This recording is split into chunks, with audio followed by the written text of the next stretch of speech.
Welcome to the Movie Recaps channel. The film opens with a flashback. Young Madeline Swan tends to her ailing mother, while a man in a mask approaches their home. Madeline sees the man at the window and runs to hide. The man enters the house, introduces himself to her mother as Lucifer Sophine, and says he is there for Mr. White, as he killed Sophine's family. When Madeline's mother can't give him an answer, Sophine shoots her to death. Madeline goes to hide under her bed where Sophine goes to look for her. She shoots him and drags his body outside, but he turns out to be alive. Madeline starts running across the icy lake until she falls through. Sophine cannot bring himself to let the girl die, so he shoots the ice and pulls her out. Jump to the present where Madeline is living with James Bond in Matera, romantically. Although they are both happy together, Madeline knows Bond still has lingering thoughts about Vesperlind, whom she points out is buried close to them. She encourages to let her go, doing the same with her memory of Sophine by writing "Masked Man" in French on a piece of paper and burning it. The next morning, Bond goes to Vesper's tomb to finally forgive her. He also has a piece of paper ready to burn that says "Forgive me" on it. Before leaving, Bond sees a Spectre calling card nearby, and seconds later, the tomb explodes. Bond recovers quickly enough to start running, only for assassins, led by a man with a cybernetic eye called Primo, to go after him. Bond races back to his room on a motorcycle to get Madeline, accusing her of having him set up since the assassins should not know where to have found him. He gets Madeline in the Aston Martin and ends up in a high-speed chase across Matera, with Bond getting assassins to crash their vans or get shot. The villains corner Bond and Madeline in the middle of the plaza, with her begging Bond to make a move while he sits there and lets the thugs shoot at the car. When he sees that Madeline is telling the truth, he activates the machine gun in the car and kills nearly every assassin except for Primo. Once they are in the clear, Bond takes Madeline to a train station where he puts her on a train and parts ways with her due to his trust in her being destroyed.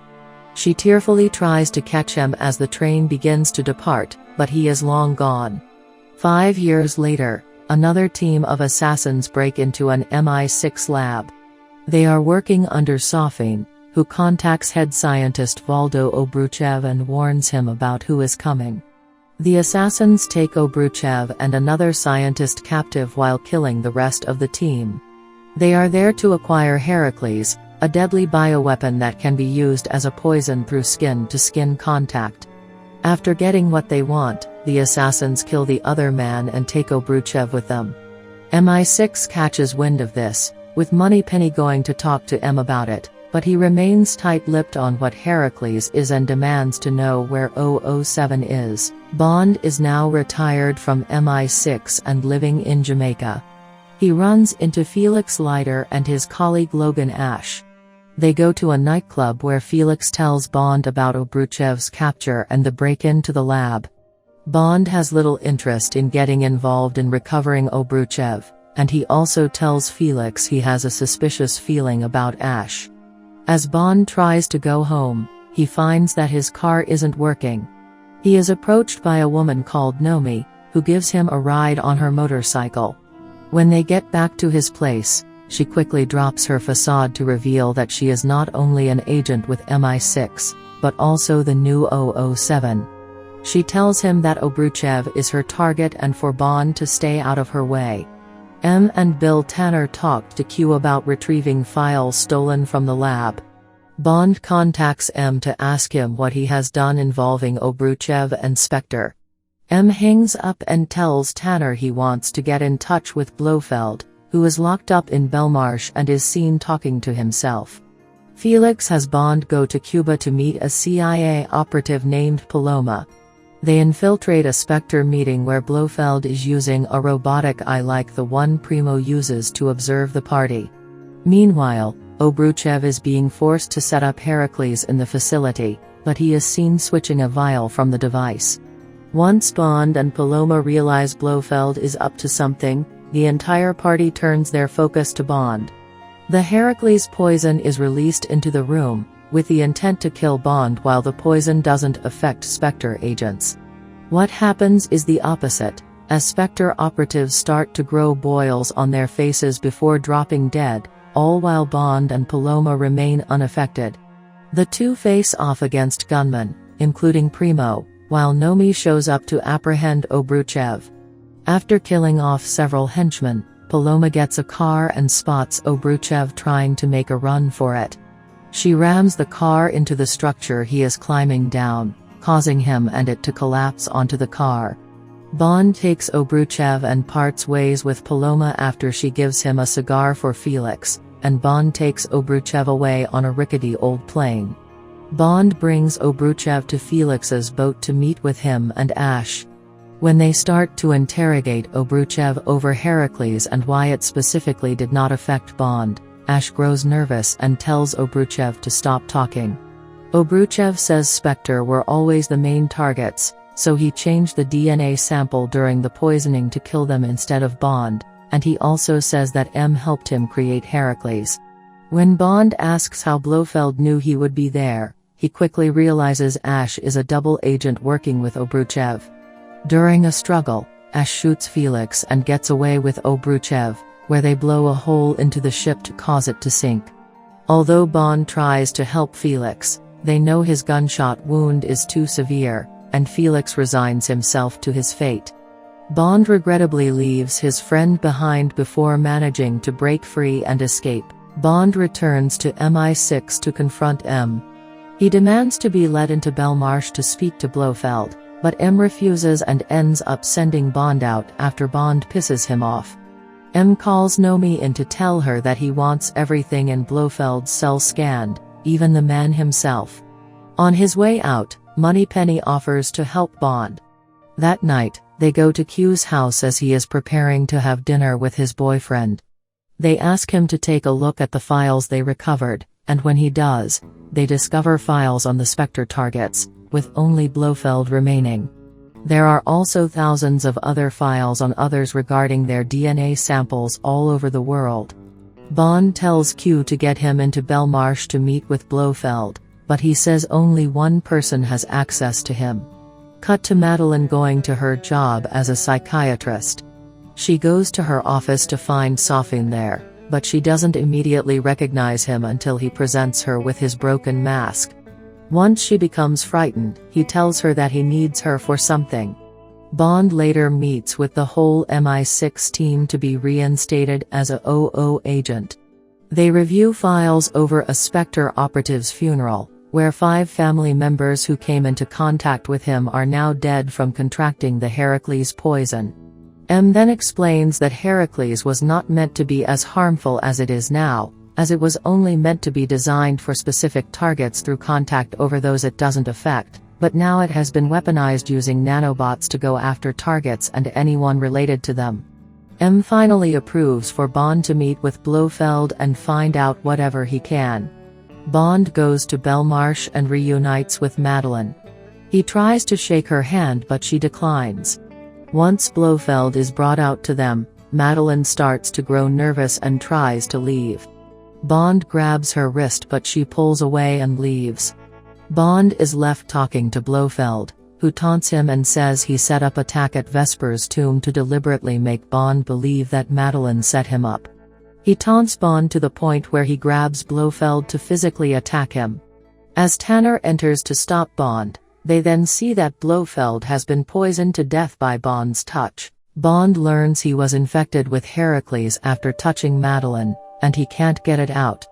Madeline has fled her apartment and nobody can find her. Bond goes after her on her own and finds her at her childhood home. To his surprise, he finds that she has a daughter, Matilda, although Madeline claims she is not Bond's. After putting Matilda to bed, Madeline informs Bond on who Safin is. Blofeld instructed Madeline's father to kill Safin's whole family, which left him as the only survivor with facial disfigurements. She also mentions an island that Safin's family had, where his base of operations currently is.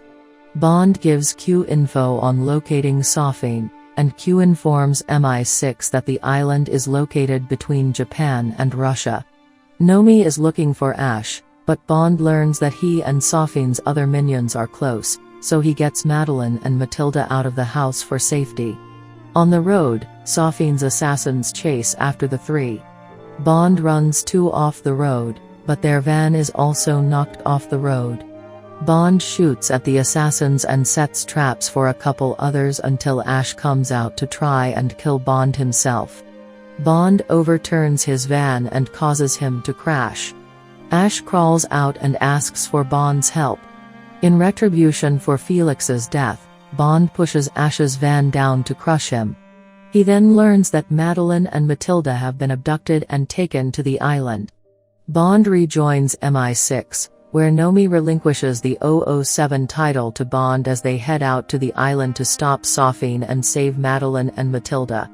Meanwhile, the villain brings the two to his garden where other poisonous plants are developed, including the nanobots being harvested for the Heracles poison distribution. Bond and Nomi are brought to the island where they break into the facility and go after the gunman. They capture Obruchev and plan to blow the place up, although they don't have enough explosives to get the job done. After continued threats, Nomi pushes Obruchev into a pool of nanobots, where he is gruesomely dissolved. The other workers flee once they see the effects of the nanobots. Madeline manages to escape from Primo's captivity by throwing hot tea in his face. Bond finds Safine with Matilda in his captivity. When Safine threatens both her and Madeline, Bond gets on his knees and begs Safine to not hurt them if he does what he wants, but Bond then takes out a concealed pistol and kills Safine's guards, but he escapes through a hatch with Matilda. However, the little girl bites Safine and he just lets her go. She hides until Madeline finds her. Bond runs into them and helps them get away. Primo attacks Bond, but he uses Q's gadget watch to fry Primo's cybernetic eye and make it blow up in his head, killing him. Bond then goes to open the hatch doors to allow the Royal Navy to launch missiles to destroy the facility. He succeeds and starts to make his way out until he finds that they are closing again because of Safine.